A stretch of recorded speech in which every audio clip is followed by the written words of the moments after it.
नमस्कार। स्वागत करते हैं आपका प्रसाद कॉमर्स क्लासेस में। हमारी जो टेस्ट सीरीज चल रही है 50 क्वेश्चन की, उसमें पहला क्वेश्चन है प्रबंधकीय लेखा विधि के क्या उद्देश्य होते हैं। तो इससे हमें नियोजन प्लानिंग में भी हेल्पफुल मिलता है और इससे हम जो पॉलिसीज़ बनाते हैं मैनेजमेंट की, इसमें भी होता है और ऑर्गेनाइजिंग में भी करता है।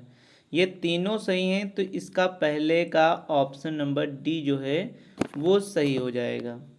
अगला है प्रबंधकीय लेखांकन के कार्य कौन कौन से हैं। तो इसके प्लानिंग का भी होता है, तो फर्स्ट ऑप्शन भी सही है, प्लानिंग। सेकंड, फाइनेंसिंग एनालिसिस भी काम करता है, कम्युनिकेशन भी करता है, इसलिए सेकंड का भी ऑप्शन नंबर डी जो है वो सही हो जाएगा। अगला है प्रबंध की आवश्यकताओं के लिए सभी सूचना प्रदान करने वाली लेखा विधि कौन सी कहलाती है। तो यहाँ पे प्रबंध की आवश्यकता है तो प्रबंध की ही लेखा विधि होगा, इसलिए इसका ऑप्शन नंबर जो है डी सही होगा। नेक्स्ट क्वेश्चन है प्रबंध की लेखा विधि लागत के विभिन्न तत्वों को किन रूप में विभक्त किया जाता है। तो यहाँ पे प्रबंधकीय लेखाविद मतलब मैनेजमेंट अकाउंटिंग से रिलेटेड बात की गई है। तो मैनेजमेंट अकाउंटिंग में फिक्स्ड कॉस्ट भी होती है, वेरिएबल भी होती है और फिक्स्ड वेरिएबल भी होती है, इसलिए इसके ऑप्शन डी जो है वो सही हो जाएगा। इसमें चारों कॉस्ट आती हैं, तो ऑप्शन नंबर डी जो है वो इसका भी सही हो जाएगा। अगला है बजटरी नियंत्रण प्रबंध और लेखा नियंत्रण की एक ऐसी तकनीक है जिसमें संस्था की नीतियों और योजनाओं को किस मद में विभक्त किया जाता है। तो बजट जो बनाएगा जो हाईएस्ट पोस्ट पे बैठेगा, और हाईएस्ट पोस्ट पे जो बैठेगा उसमें सब फाइनेंस से रिलेटेड होता है, और फाइनेंस मतलब वित्तीय से रिलेटेड होता है। इसका ऑप्शन नंबर ए जो है वो सही हो जाएगा। प्रबंधकीय लेखाविधि निम्नलिखित किन क्षेत्रों में प्रयुक्त की जाती है। तो प्रबंधकीय लेखा विधि फाइनेंसिंग सेक्टर में भी यूज़ की जाती है, कॉस्ट सेक्टर में भी और स्टॉक वैल्यूएशन में भी की जाती है। तो इसकी भी ऑप्शन नंबर डी जो है वो सही हो जाएगा।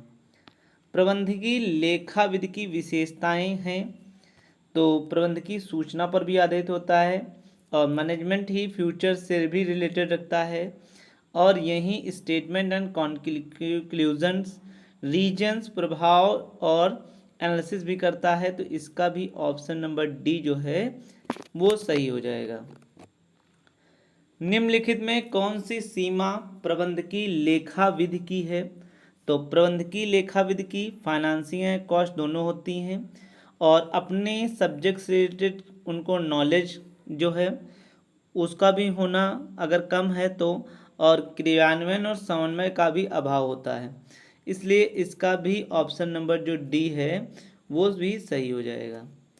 नेक्स्ट क्वेश्चन है 9, प्रबंधकीय लेखाविदन का सर्वप्रथम प्रयोग कब हुआ। तो इसका फर्स्ट टाइम प्रयोग जब हुआ 1950 में हुआ, जब हमारा भारत की आज़ादी के बाद में। तो ऑप्शन नंबर 9 का है बी नंबर। नेक्स्ट है क्वेश्चन नंबर 10, प्रबंध लेखांकन की कौन सी तकनीक निष्पादन नियंत्रण में सहायक है। तो कौन सी है। तो ये स्टैंडर्ड कॉस्ट मेथड भी है, बजटरी भी है और फंड फ्लो स्टेटमेंट भी करता है, इसलिए इसमें ऑप्शन नंबर डी हो जाएगा, all of the above. Question number 11 है, जिन संपत्तियों को न देखा जा सके न स्पर्श किया जा सके, मतलब which can not be seen touch, तो वो हमारी इनटेंजिबल एसेट्स होती हैं, वो हमारी ऑप्शन नंबर ए में आ जाएंगी। 11 का ऑप्शन नंबर ए जो है वो सही है। नगद धन से प्राप्त की गई वे संपत्तियां जिन्हें पुनः नगद धन में परिवर्तित किया जा सकता है। तो ऐसी जितनी भी हमारी होती हैं जिनको हम तुरंत ही होती हैं लिक्विडिटी में आती हैं, और लिक्विडिट में सदैव करंट असेट्स ही आता है, तो इसको हम ऑप्शन नंबर एक ही माना जाएगा। नेक्स्ट है, वे खर्चे जो बार बार नहीं किए जाते हैं जो वर्तमान संचालन से उत्पन्न या उदित नहीं होते हैं, मतलब खर्चे तो हैं परंतु बार बार रिकरिंग टाइम में नहीं किए जा रहे हैं, तो ऐसे जो होते हैं वह आस्थगित खर्चे होते हैं या स्थगित होते हैं, तो इनको हम ऑप्शन नंबर ए जो है वो सही होगा। नेक्स्ट है, निम्नलिखित में कौन सी मद दायित्व शीर्षक में नहीं आएगी? तो करेंट लायबिलिटीज़ में नहीं आती है।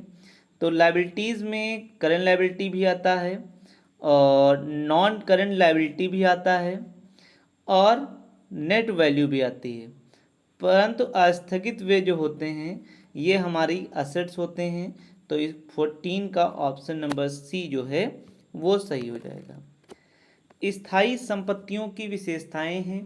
स्थायी संपत्तियों की विशेषताओं में इनका क्रय जो किया जाता है वो बिजनेस में ऑपरेटिंग के लिए किया जाता है और जिनका यूज़ हम प्रोडक्शन में करते हैं और इनकी वैल्यू धीरे धीरे कम होती है। तो ये तीनों ऑप्शन सही हैं, तो इसका ऑप्शन नंबर डी हो जाएगा, all of the above. Question number 14 है, स्थगित व्यय का उदाहरण कौन सा होता है? तो सबसे बड़ा उदाहरण जो होता है वो विज्ञापन पर होता है, एडवर्टीजमेंट पे होता है, deferred revenue expenditures. Option number जो ए है वो सही हो जाएगा। चालू संपत्तियों में उदाहरण है तो cash in hand, cash at bank, book debts या डेटर्स, ये सभी हैं। तो 17 का भी ऑप्शन नंबर डी जो है वो सही हो जाएगा। नेक्स्ट है, निम्नलिखित में से कौन सी मद स्थायी संपत्ति की नहीं है? तो स्थायी संपत्ति में फर्नीचर भी है, मशीन भी है, लैंड भी है, पर ये जो अग्रिम भुगतान होता है एडवांस, ये करंट असेट्स होता है, इसलिए ऑप्शन नंबर जो सी है वो सही हो जाएगा। कौन सी मद अमूर्त संपत्ति का उदाहरण नहीं है? तो अमूर्त संपत्ति में लाइसेंस भी दी जाती है, ये भी सही है। सूत्र फार्मूलाज, ये भी सही है। नारा कोई है तो वो भी दिया जाता है, पर एडवर्टीजमेंट नहीं आता है, इसका ऑप्शन नंबर डी जो है वो सही हो जाएगा। निम्न वित्तीय विवरणों के विशेषण में शामिल है तो कौन से? फाइनेंसिंग से रिलेटेड जितने भी हों और उनके वर्ग में जो काम करते हैं सरल रूप में समझाने के लिए भी होते हैं, इसलिए इनका भी ऑप्शन नंबर डी जो है वो सही हो जाएगा। नेक्स्ट है, फंड बहाव मतलब फंड फ्लो जो है किस रूप में तैयार किया जाता है? तो फंड फ्लो सदैव एज ए स्टेटमेंट होता है, रिपोर्ट नहीं होती है, इसलिए इसका ऑप्शन नंबर ए हो जाएगा। इसमें भी उपयुक्त सभी दे रखे हैं पर वो एक स्टेटमेंट होता है, fund flow statement. Option number A सही है 21 का। क्वेश्चन नंबर 22, निम्नलिखित में से कौन से उद्देश्य वित्तीय विवरण विश्लेषण व निर्वचन का नहीं है? तो कौन सा नहीं है?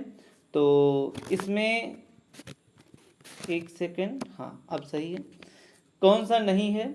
तो ये इनका ऑब्जेक्ट जो फाइनेंसिंग का होता है, ये अर्निंग करना होता है और प्री अनुमान लगाना भी होता है और दीर्घकालीन शोधन होता है, परंतु कर्मचारियों के तालाबंदी के कारण का ज्ञान पता करना फाइनेंस का नहीं होता है।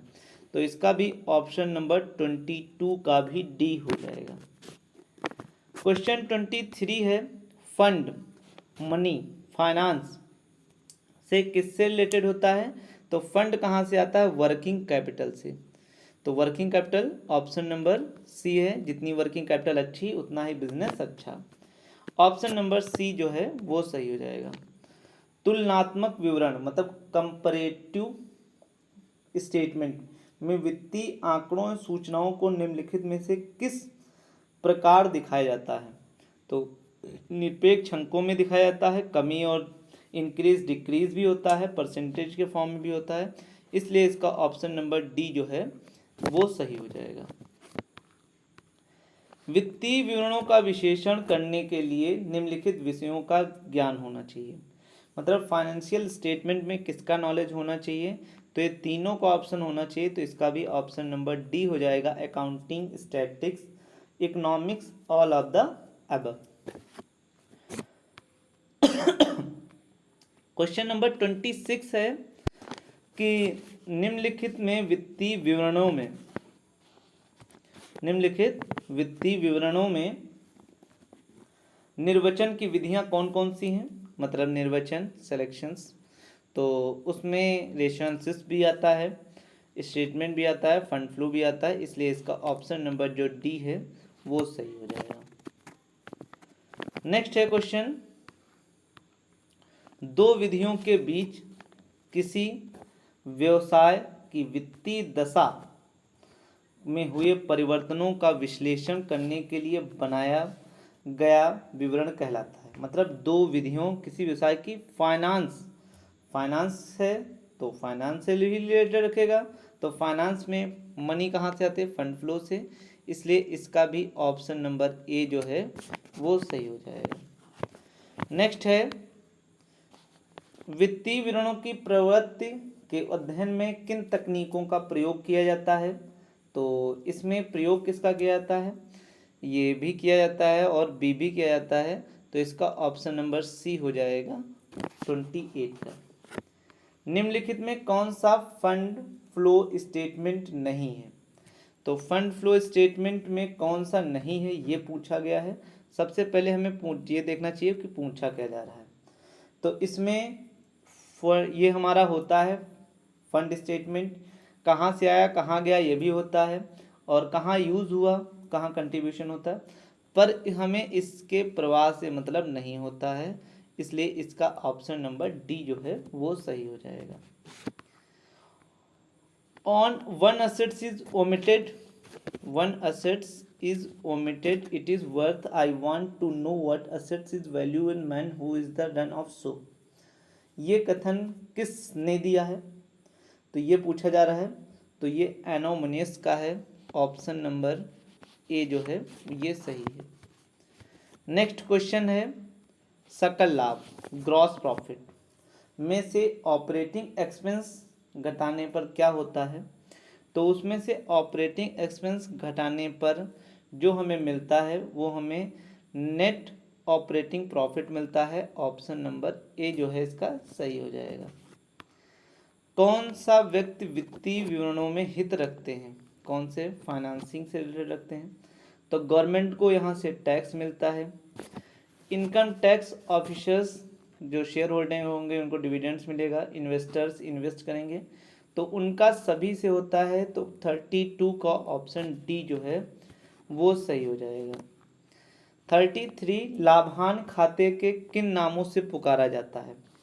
तो लाभांश खाते को किस नाम से पुकारा जाता है, तो ये इस नाम से भी पुकारा जाता है, और आय का भी स्टेटमेंट होता है, प्रॉफिट एंड लॉस का भी होता है, तो इसका भी ऑप्शन नंबर डी जो है वो सही हो जाएगा। 34 जो है, लेखों के निर्वचन वित्तीय समंकों में इस प्रकार अनुवाद करने की कला एवं विज्ञान के रूप में परिभाषित किया गया है ताकि जिससे व्यवसाय की आर्थिक स्थिति व कमजोरी कारण सहित प्रकट हो सके। यह कथन किसका है, तो ये स्पाइजर एंड पैगलर का है, ऑप्शन नंबर जो ए है वो सही हो जाएगा। नेक्स्ट है 2034, ये हमारे सीक्वेंस से था, ये हमें लग रहा है एक पेज हमारा फिर से ही रिपीटेड में लग गया है। आइए नेक्स्ट 35, कॉस्ट ऑफ सेल्स करने के लिए हम क्या करते हैं, तो सेल्स में से प्रॉफिट को माइनस कर देते हैं, तो ये बिल्कुल सही है, ऑप्शन नंबर 35 का सी तो सही है, ठीक है। और सेल्स में से सेल्स रिटर्न करते हैं तो नेट सेल्स आता है, और इसलिए इसका ऑप्शन नंबर 35 का सी ही सही है। सकल लाभ में से शुद्ध संचालन लाभ घटाने के पश्चात जो शेष कहलाता है, मतलब जो संचालन का लाभ है, तो वो हमारी और सकल लाभ में से मतलब ग्रॉस प्रॉफिट में से ऑपरेटिंग प्रॉफिट घटाए दे रहे हैं, तो हमें ऑपरेटिंग एक्सपेंस जो होंगे उनको मालूम हो जाएंगे, ऑप्शन नंबर ए।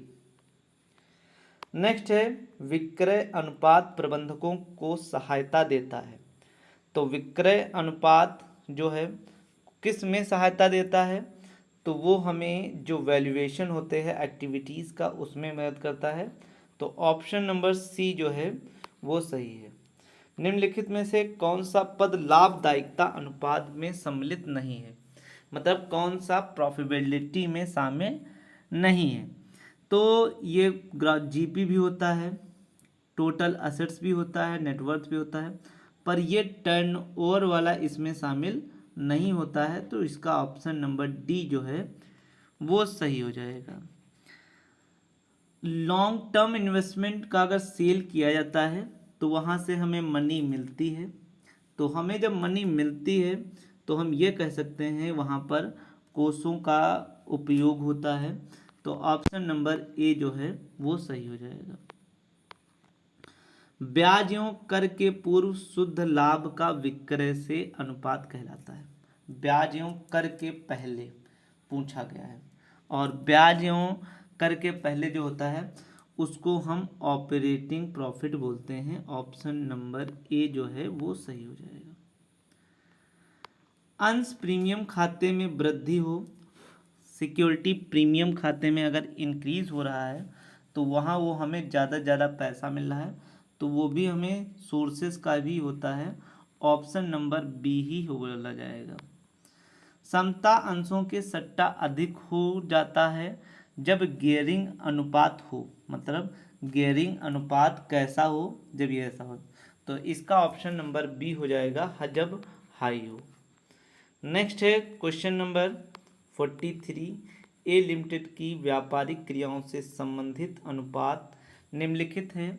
देनदार का चलन 3, GP ratio 20, bills receivable 1 lakh, gross profit 4 lakh, विविध देनदारों की राशि।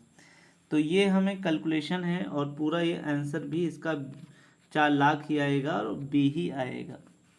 नेक्स्ट है 44 को भी पूरा सॉल्व करना है, हमारे पास स्पेस नहीं है, तो इसका भी हम ऐसे डायरेक्टली आंसर बता दे रहे हैं। Option A 18,375। जिनको भी प्रॉब्लम हो तो इनका सॉल्यूशंस हम कमेंट बॉक्स में दे देंगे।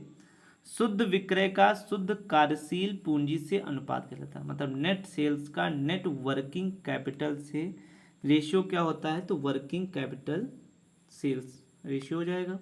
ऑप्शन नंबर ए ही हो जाएगा। नेक्स्ट है जब परिचालन अनुपात बढ़ता है, ऑपरेटिंग रेशियो बढ़ता है, तो परिचालन लाभ कैसा होता है, तो कैसा होता है, तो वो वहाँ पर घटता जाता है। तो ऑप्शन नंबर बी जो है वो सही है। नेक्स्ट है एक कंपनी की वर्किंग कैपिटल 1,20,000, ये भी पूरा सॉल्व करना पड़ेगा और इसका भी ऑप्शन नंबर डी ही आएगा। ठीक है। नेक्स्ट है समता पूंजी को निश्चित ब्याज पूंजी से विभक्त किए जाने पर क्या कहा जाता है। ठीक है, तो उसको हम गियर अनुपात कहते हैं। ऑप्शन नंबर बी जो है वो सही हो जाएगा। निम्नलिखित में कौन सा समीकरण सही है, तो समीकरण में जो है current assets equal minus current liability working capital सही है। Current assets minus liquid ratio stock से भी सही है। और fixed assets plus non current assets equal to share holder equity, ये भी सही है। तो इसका ऑप्शन नंबर डी हो जाएगा। नेक्स्ट क्वेश्चन है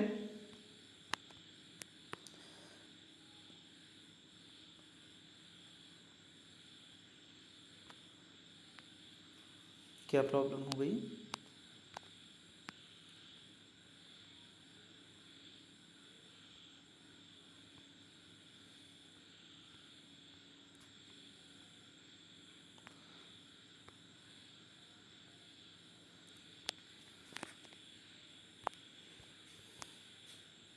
चलिए यहीं तक आज हमारे क्वेश्चन है 50, लगभग एक क्वेश्चन कम। ये हमारी निरंतर श्रृंखला चलती रहेगी और ये कुछ दिक्कत कर रहा है। Okay, thank you, have a nice day.